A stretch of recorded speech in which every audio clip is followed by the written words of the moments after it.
Hi friends! ఈరోజు నేనైతే cauliflower pakodi చూపించబోతున్నానండి. దానికోసం నేను కాలీఫ్లవర్‌ని చిన్న చిన్న ఫ్లవర్స్ లాగా విడదీసి పక్కన పెట్టుకున్నాను.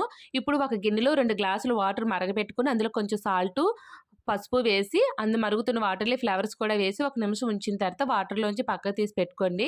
ఇప్పుడు పక్కకు తీసి ఉంచుకున్న ఫ్లవర్స్‌లోకి కొంచెం 2 స్పూన్లు వరిపిండి, 4 స్పూన్లు శనగపిండి, కొంచెం కారం, సాల్టు, గరం మసాలా పొడి, తరుగుంచుకున్న కొత్తిమీర, కరివేపాకు వేసి ఒకసారి బాగా కలుపుకోండి. ఇప్పుడు కొంచెం వాటర్ కూడా వేసుకోండి. కొంచెం వేసుకోండి, వాటర్ వేసుకొని టైట్‌గా కలుపుకోండి. అప్పుడే మనకి పకోడీ అనేది క్రిస్పీగా వస్తది.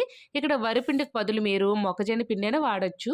ఆయిల్ బాగా వేడెక్కిన తర్వాత పకోడీ మాదిరిగానే కొంచెం విడివిడిగా వేసుకోండి. మనకి ఏ ఫ్లేవర్‌కి ఆ ఫ్లేవర్ విడివిడిగా వస్తదండి. అప్పుడు పిల్లలు మన కచప్‌లో ముంచుకొని తినడానికి చాలా లైక్ చేస్తారు.